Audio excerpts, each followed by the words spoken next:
Good evening students. आज फिर से बना रही हूँ मैं यहाँ पे आप लोगों के लिए। एंड ये फिर से उसी पे है कि हम हिंदी से इंग्लिश या इंग्लिश से Hindi translation and simple phrases, simple sentences, daily used sentences, और इनको यूज़ करने से कैसे आपकी इंग्लिश अच्छी हो सकती है, ये अगर आप लोग कर रहे होंगे तो आपको ज़रूर समझ में आ रहा होगा। ठीक है ना।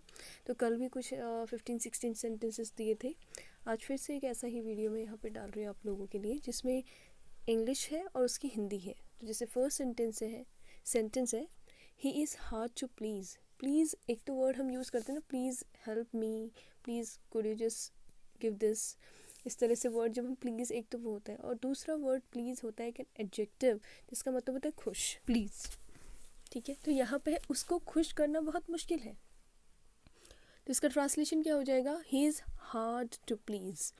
ही is hard to please. Hard माने एक तो होता है कठोर, और यहाँ पे हार्ड मीन्स हो गया मुश्किल। So he is hard to please. He is in poor health. उसकी हालत बुरी है या वो बीमार है, इस तरह से हम जब वर्ड बोलते हैं तो क्या हो जाएगा? He is in poor health. Poor health, बेकार हालत। उसने मुझे 2 किताबें उधार दी। उधार देने को कहते हैं लेंट, LEND। पास्ट टेंस हो जाता है लेंट, क्योंकि उधार दी पास्ट टेंस में है सेंटेंस, तो क्या हो जाएगा? ही लेंट मी 2 बुक्स। ही लेंट मी 2 बुक्स। उसने कोई बहाना बना लिया। बहाना शब्द कल भी आया था, excuse. He made up an excuse. क्या हो जाएगा? He made up an excuse, क्योंकि सारे पास्ट टेंस की सेंटेंसेस हैं जनरली। उसने पैसों के लिए शादी की। He married, married past tense है, फॉर मनी। उसने एक सुंदर लड़की को देखा। He saw a pretty girl. ठीक है। वह कामयाब होना चाहता था। चाहता है वांट, चाहता था wanted. He wanted to succeed. He wanted to succeed. तुम्हारी नौकरी कैसे चल रही है? तो क्या हो जाएगा? How is your job going. ठीक है। How is your job going. मैं इस योजना से सहमत हूँ, ये प्रेजेंट में है तो आई अग्री। सहमत होने को कहते हैं अग्री। आई अग्री। ठीक है। I agree to this plan. मैं इस योजना से सहमत हूँ। I agree to this plan. मुझे यहाँ पर अजनबी के जैसा महसूस होता है, या फिर मैं यहाँ पे नया हूँ, मैं अनजान हूँ, तो इसकी इंग्लिश क्या हो जाएगी? I am a stranger here. I am a stranger here. मैं तुम पर भरोसा कर रहा हूँ। प्रेजेंट कंटिन्यूस, कर रहा हूँ, भरोसा कर रहा हूँ। आई एम काउंटिंग ऑन यू। एक फ्रेज कहते हैं ना, काउंट ऑन। काउंट माने होता है किसी पे भरोसा करना। So I am counting on you. मैं सेब खा रहा हूँ, so I am eating an apple. मुझे प्रतीक्षा करने में कोई आपत्ति नहीं है। I don't mind waiting. कोई आपत्ति नहीं है। I don't mind waiting. मुझे लगता है वो आएगा।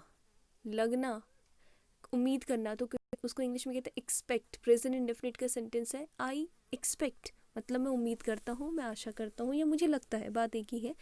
आई एक्सपेक्ट हिम टू कम। मुझे उल्टी आ रही है, सो इसको इंग्लिश में हम कहते हैं वॉमिट। VOMIT, vomit. तो इंग्लिश क्या हो जाएगी? आई एम, मुझे उल्टी आ रही है। I feel like vomiting.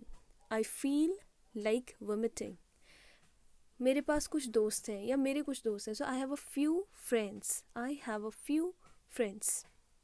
मुझे पेट में दर्द हो रहा है, तो क्या हो जाएगा? आई हैव अ स्टमक एक। आई हैव अ स्टमक एक। मुझे पीठ की तकलीफ है, पीठ में दर्द हो रहा है, सो क्या हो जाएगा? I have a back problem. I have a back मैंने पीठ प्रॉब्लम। मुझे जुकाम हो गया है, so I have caught a cold. I have caught a cold. मैंने अपनी उंगली काट ली। I just cut my finger. I just cut my finger. मुझे पता है उसने क्यों ऐसा किया। ये so I know why did he do this. I know why he did it, क्योंकि पास्ट है, सो आई नो मैंने, मैं जानती हूँ, प्रेजेंट इंडेफिनिट में आ गया।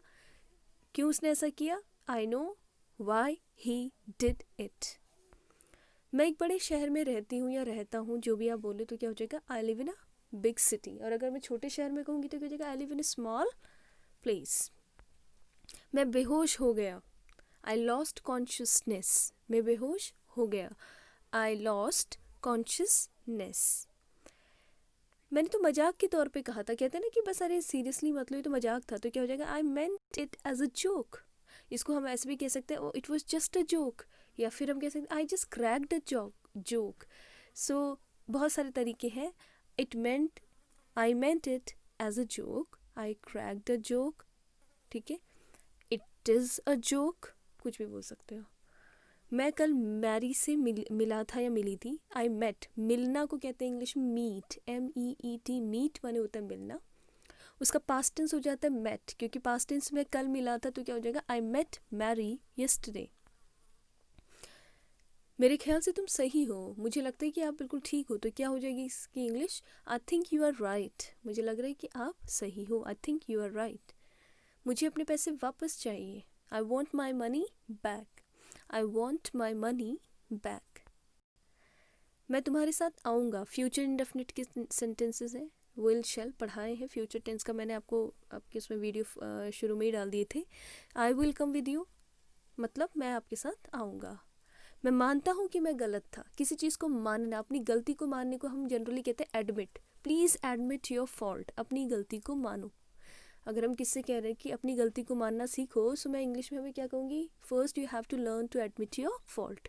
तो यहाँ छोटा सा सेंटेंस है, मैं मानता हूँ कि मैं गलत हूँ, I will admit I am wrong. मैं कभी वापस नहीं आऊँगा, तो future in I will never come back. कभी नहीं को कहते हैं नेवर, कभी भी नहीं। जैसे कभी नहीं जो भी वर्ड होता है, कुछ नहीं को कहते हैं नथिंग, कभी नहीं को कहते हैं नेवर, ठीक है।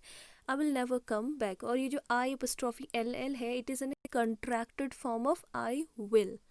उसको अलग हम लिखेंगे तो आई और विल हो जाएगा। I will never come back. मुझे मछली से एलर्जी है, फ़िश जो खाते हैं या जो भी है उससे एलर्जी है, तो क्या हो जाएगा, I am allergic to fish. इसको एलर्जी नहीं बोलते हैं, आर को साइलेंट कर लेना, तो वर्ड हो जाएगा I am allergic to fish.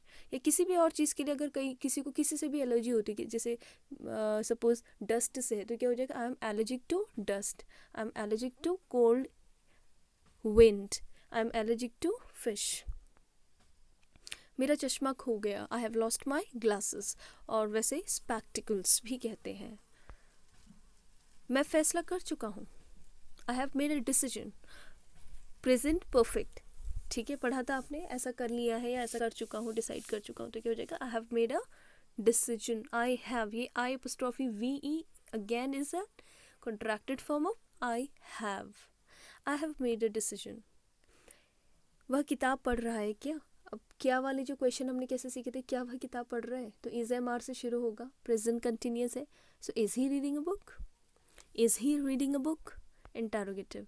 फिर रविवार को खुला होता है क्या, जैसे कोई स्कूल हम कहते हैं कि अच्छा क्या स्कूल या क्या वो ऑफिस संडे को खुलता है, तो क्या हो जाएगा, is it open on Sunday, is it open on Sunday. जहाँ भी क्या वाला जो इंटरोगेटिव है उसमें हेल्पिंग वर्ब से ही शुरू होता है। बहुत सारे टेंसेस के वीडियो डाले थे, सब में इंटरोगेटिव 2 टाइप्स पढ़ाए थे, ठीक है। फ़ोन बज रहा है क्या, और इसी को अगर मैं बोलूँ क्या फ़ोन बज रहा है, तो क्या हो जाएगा, is the phone ringing, yes it is. अगर हाँ तो आंसर क्या होगा, येस इट इज़। अगर नहीं तो क्या हो जाएगा, नो इट इज़ंट, ठीक है। तो आज हमने कुछ सेंटेंसेस यहाँ पे किए। आई होप कि समझ में आया होगा आप लोगों को। जो बच्चे देख रहे हैं वो लिखें, फेयर कॉपी में सबको लिखना है। जो भी वीडियो डाल रही हूँ वो सबकी कॉपी में होना चाहिए। स्पेशली जो भी मैं वीडियो जो डाल रही हूँ वो सबके काम के हैं, किसी पर्टिकुलर क्लास के लिए नहीं डाल रही हूँ, ठीक है। जो भी ग्रामर है या राइटिंग सेक्शन है या फिर ये इस तरह के Hindi to English translation or English to Hindi translation जो भी हम कर रहे हैं यहाँ पे, so these are very important for all the students and all have to write, ठीक है। सभी लिखेंगे और सब इनको अपने डेली कॉन्वर्सेशन में यूज़ करेंगे।